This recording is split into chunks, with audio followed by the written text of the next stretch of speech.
Assalamu alaikum wa rahmatullahi wa barakatuh. Let's do a brief recap on recent news because I can't sleep anyway. The US proxy war against Europe, known in the mainstream media as the war in Ukraine, is proceeding at pace. Tensions are rising across the continent, either directly or indirectly related to the war in Ukraine, with protests and labor action in multiple countries. In Germany, in Switzerland, in Austria, in the Czech Republic, there have been popular protests against their country's involvement in the Ukraine war. Protests against NATO. Protests against anti-Russian sanctions. In France, there have been nationwide protests against the government's decision to raise the retirement age, which is part of the neoliberal austerity program that is part and parcel of the plan to subjugate Europe by the owners and controllers of global financialized capital. Workers are threatening to shut down the entire French economy, and protesters are being met with police violence. In Athens, Greece, there have been massive protests against the government over a recent train wreck that exposed the state's negligence for safety, also due to the government's acquiescence to neoliberal economic reforms. There have been US-backed protests in Georgia against a bill in parliament that would require organizations in the country that receive foreign funding to be listed on the register, with those protests, of course, being led by US-funded organizations. Now, the bill is being called by the protesters and by the US government and by the president of Georgia, who is pro-US. The bill is being called a Russian law, despite the fact that it's a very normal protocol in most countries for organizations that receive foreign funding to be listed on a register of foreign-funded organizations. In fact, they just passed a law in Canada requiring exactly that.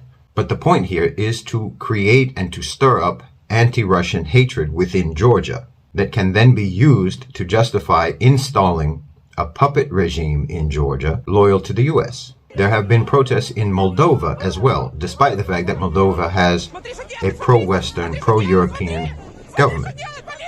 Protesters are being violently repressed and silenced. So why would the US, or the owners and controllers of global financialized capital, why would they want to destabilize a pro-Western government in Moldova? Well, because they would like to expand the Ukraine conflict to the Transnistria region, which would end up in the spilling of Moldovan blood. Now, in order to get the population that's already not necessarily completely on board with the pro-Western, pro-EU agenda, in order to get the Moldovan population to go along with that, you have to whip up internal conflict, internal hatred, internal hostility against dissent and against Russians. And you have to create the conditions in the society that justify severe repression.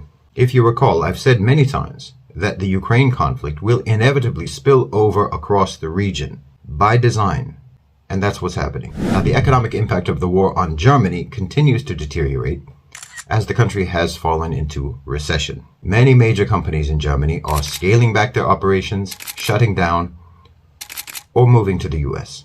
Energy prices for both industrial production and the common people have become unbearable. Protests and strikes are erupting across the country in relation to the unsustainable cost of living. Now, with reports that the US blew up the Nord Stream pipelines or that maybe the Ukrainians did it, many Germans are losing their sympathy for Ukraine. And many Germans feel that their government has been far too obsequious towards the US, to the detriment of Germany, while America is profiting. The public is increasingly expressing their discontent. In my opinion, this has always been an objective: the deindustrialization, the destabilization, and the fracturing of Germany. And this project appears to be proceeding quite effectively.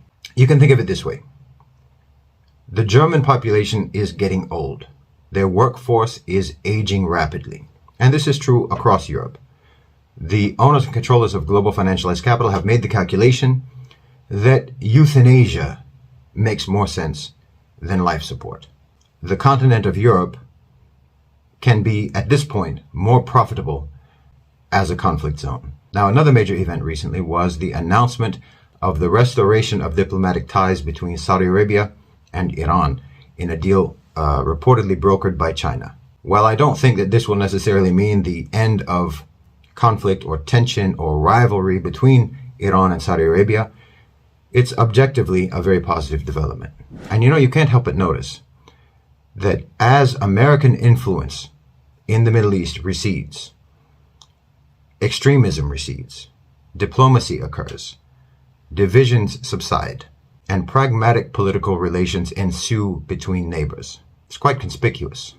I mean, if you look at a map of the combined political and economic influence being built by the UAE and Saudi Arabia in Egypt, in Jordan, in Iraq, in Lebanon, and now in Turkey and potentially in Iran, as well as resuming relations with Syria, the Gulf states are establishing dominion across the region. And add to that the normalization of relations with Israel and the effective containment of European and American influence in the region, and you can't help but see that the Muslim states are organizing themselves in potentially very beneficial ways while the West is in full-blown meltdown. Now, there are a few things to mention about events in the United States, but let me just highlight the recent chatter about the possibility of the United States using military force against Mexican drug cartels inside of Mexico. This is being suggested under the pretext of the recent kidnapping of 4 Americans and I think the murder of at least 3, maybe 4, maybe all of them were murdered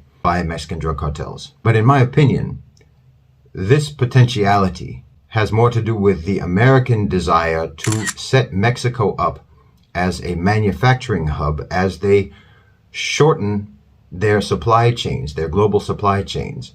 And this is a part of deglobalization. They want their manufacturing hubs to be nearer to them, not in China, not in Asia, but right next door. And it also probably has to do with the recent nationalization by Mexico of their lithium industry. And it might even have to do with the legalization in Canada of selling cocaine.